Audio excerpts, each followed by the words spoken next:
ଦର୍ଶନ କରି ଯାଇଛି ନବକୃଷ୍ଣ ଚୌଧୁରୀ ଦେଖି ନାହିଁ, କିନ୍ତୁ ନବକୃଷ୍ଣ ଚୌଧୁରୀ ଥିଲେ ସେ ବିରଳ ବ୍ୟକ୍ତିତ୍ୱ ଯେ ମଣିଷର ଦୁଃଖ ଏବଂ ଦୈନ୍ୟକୁ ପ୍ରଶାସନରେ ଉପଲବ୍ଧି କରୁଥିଲେ। ତାଙ୍କୁ ସମ୍ପର୍କରେ କୁହାଯାଇଛି, ଚିତ୍ତରଞ୍ଜନ ଦାସ ନିଜେ ଲେଖିଛନ୍ତି, ଯେତେବେଳେ ଷୋଳେଇ କଳା ଖର୍ଚ୍ଚୁଆ ବିଭାଜନ ହଉଛି, ବିହାର ସାଙ୍ଗରେ ମିଶିଯିବ, ସିଂହଭୂମ ପାଇଁ ଦାବି ହଉଛି, ନବକୃଷ୍ଣ ଚୌଧୁରୀ ଆସୁଛନ୍ତି ରେଭେନ୍ସା କଲେଜ। ସେତେବେଳେ ଛାତ୍ରମାନେ ତାଙ୍କୁ ଭେଟୁଛନ୍ତି, ନିଜେ ଚିତ୍ତରଞ୍ଜନ ଦାସ ତାଙ୍କୁ ଟିକେ କାର୍ଡ ପଠେଇছে, ମୁଁ ମୁଖ୍ୟମନ୍ତ୍ରୀ ଦେଖା କରିବି। ଉତ୍ତରରେ ଲେଖା ହେଇଛି ବିପ୍ଳବୀ ଚିତ୍ତରଞ୍ଜନ ଦାସ। ନବକୃଷ୍ଣ ଚୌଧୁରୀ କହିଲେ, ମୁଖ୍ୟମନ୍ତ୍ରୀ କହିଲେ, ବାପି କହିଲେ, ବିପ୍ଳବୀ ମାନେ କଣ ଭିଜିଟିଂ କାର୍ଡ ଦିଅନ୍ତି? ବିପ୍ଳବୀ ମାନେ ଭେଟିବେ, ଭିଜିଟିଂ କାର୍ଡ କଣ ଦେବେ? ଆଶ୍ଚର୍ଯ୍ୟ ଚିତ୍ତରଞ୍ଜନ ଦାସ। ସେ ପୁଣି କଥା ପ୍ରସଙ୍ଗରେ କହିଲେ, ଆମେ ଷୋଳେଇ କଳା ଖର୍ଚ୍ଚୁଆ ଓଡ଼ିଶାରୁ ବିଚ୍ଛିନ୍ନ ହେଇଯାଉଛି, ଆପଣ କ'ଣ ନିଷ୍ପତ୍ତି ନେଉଛନ୍ତି? ସେତେବେଳେ ସେ ନିଜେ କହିଥିଲେ, ମୁଁ ଆଦୌ ସନ୍ତୁଷ୍ଟ ନୁହେଁ, କିନ୍ତୁ ଏଥିପାଇଁ ଆନ୍ଦୋଳନର ଆବଶ୍ୟକତା ଅଛି, ଏଥିପାଇଁ ଆନ୍ଦୋଳନ ହଉ। ନିଜେ ମୁଖ୍ୟମନ୍ତ୍ରୀ କହୁଛନ୍ତି ଆନ୍ଦୋଳନ ହଉ। ସେତେବେଳେ ଚିତ୍ତ ଭାଇ ପଚାରିଛନ୍ତି, ଆମେ ଆନ୍ଦୋଳନ ଆରମ୍ଭ କରିବୁ ନା ବିପ୍ଳବୀ କେବେ ଅନୁମତି ନିଏ? ये विप्लव करिवो, से विप्लव आरंभ विप्लव दुर्जनाथ शंकराज से निजे से विप्लव को एवं जे ओडिसा को उपलब्धि करते केवल नुहे जनजाति आदिवासी साधारण मनुष्य विकास नहीं स्वप्न एवं परिकल्पना नक्शा बंधुगण आज सरकार मु अधिक समय कहबेनी पिला माने अछंती आज सरकार कहउछंती ओडिया भाषा को सरकारी भाषा नथी पत्र कागज पत्र ओडिया हो। भारत वर्षर प्रथम मुख्यमंत्री जे निष्पत्ति नहीं सरकारी स्तर जे सब सरकारी कागज पत्र ओडिया। एथिपाई 1954 मसीह नवकृष्ण चौधरी आईन करथिले। भारत वर्षरे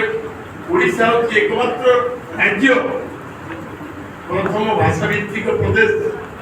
ओडिशा ही सृष्टि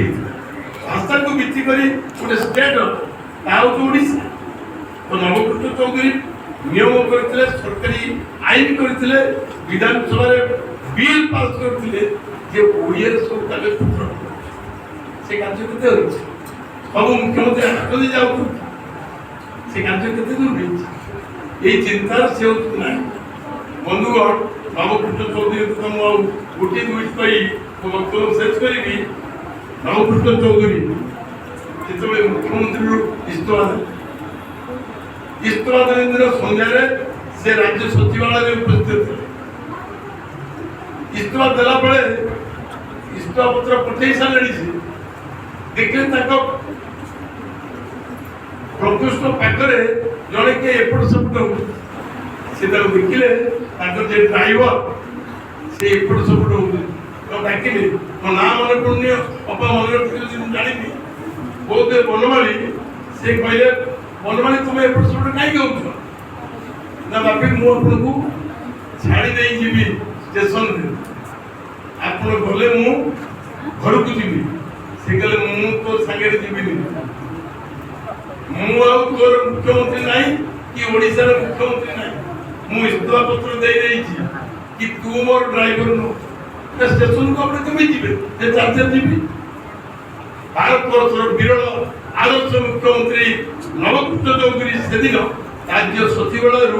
चाली चाली जाइते भुवनेश्वर रेल स्टेशन को रेल स्टेशन से कटक ये होते समग्र भारत वर्षर विरल मुख्यमंत्री एवं कह जाए से जेतबे मुख्यमंत्री हवा पे जो क्वार्टर जो बासभवन जाइए केतोटी बेग आउ किछि कही एवं मुख्यमंत्री को आसला बेले से केतोटी टैक्स केतोटी कही यदि मॉडल आइकन यदि आदर्श आलोक स्कंद उज्ज्वल प्रतीक भाव में ग्रहण करा जाए समग्र भारत वर्षर विरल मुख्यमंत्री थे। सब अच्छी किसी ना मुख्यमंत्री थिला परे नुमा जाती मुख्यमंत्री पटल आज तो ये शुणी नुआ तो कहते तुम मुख्यमंत्री तुम मुख्यमंत्री हो आमे मुख्यमंत्री एई परिबुनी आमे गांधी काम करिबु मुख्यमंत्री कोन क्षमता कोन एवं मुख्यमंत्री कला परे केमिति जीवन वंचित 84 वर्ष दुर्भाग्य स्वाधीनता पूर्व 4 थर कारावरण एवं स्वाधीनता परे पुणी थरे कारावरण ये होते चौधरी ये देश को बंचिया स्वाधीनता पूर्व संघर्ष स्वाधीनता पर भी अर्थात समग्र जीवन होती एक उत्सर्गीकृत समर्पित जीवन एक बलिष्ठ आमे आनंदित एवं गर्वित अनुकूल करी आज छात्रावास स्मृति रक्षा उद्यम होती मुझे जानी सरकार माननीय जिलापाल जिलापाल जन विशिष्ट बुद्धिजीवी बापा थे विशिष्ट शिक्षाविद बड़ प्रशासनिक क्षेत्र में दक्षता था जाजपुर हलदी गाड़िया ये सुंदर गाँव से जन्मग्रहण कर पिलादिन जाने से पीडीडीआरडी करते कोरापुर जिलापाल थे से निजे कहले मु शेष पर्यंत बसेबी हम अपा पचार आप आगे कहीकि जी जिलापाल कम अच्छी ना मुझे बसबी संस्कार अच्छे आपते मुझे जानी सरकारी साहाय्य केते उपयोग हो मोर मन अच्छी मालती देवी नुमा जो स्वाधीनतार 50तम जयंती पालन है भारत प्रधानमंत्री निष्पत्ति ने स्वाधीनता संग्रामी मान सम्मान दिया सरकार कहला मालती देवी को सम्मान देवा से मालती देवी जिते कहला मालती देवी कहले मुझे सम्मान देवी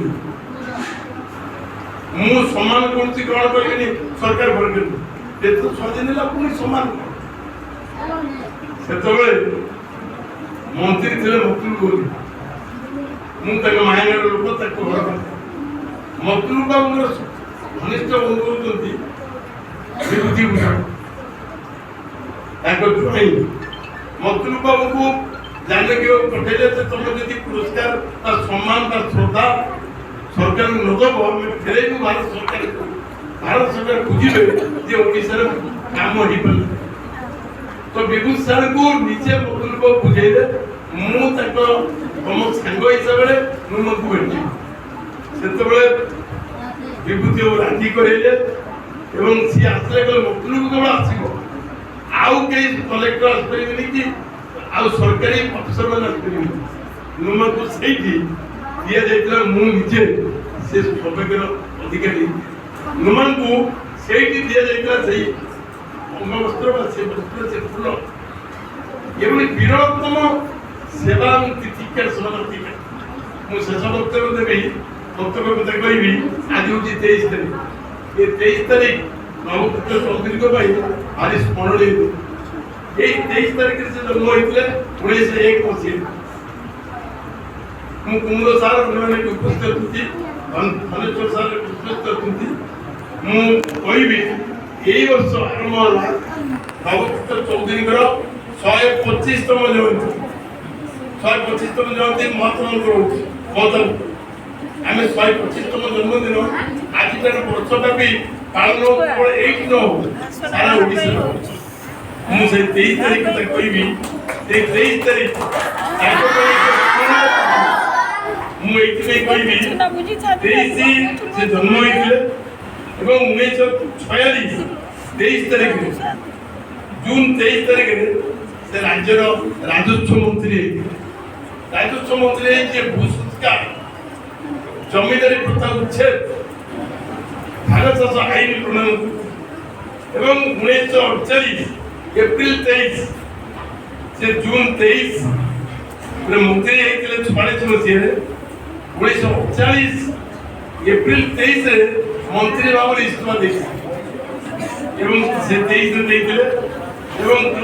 नुहे 1975 मसीह जिते सी गिरफ होते से नवेम्बर 23 तारीख से ब्रेन स्ट्रोक मस्तिष्क जनित रोग से आक्रांत होते बारीपदार 1984 जून 23 तारीख महाप्राण अर्थात 23 तारीख नवपुत्र चौधरी सहित अपूर्व संजोग तारीख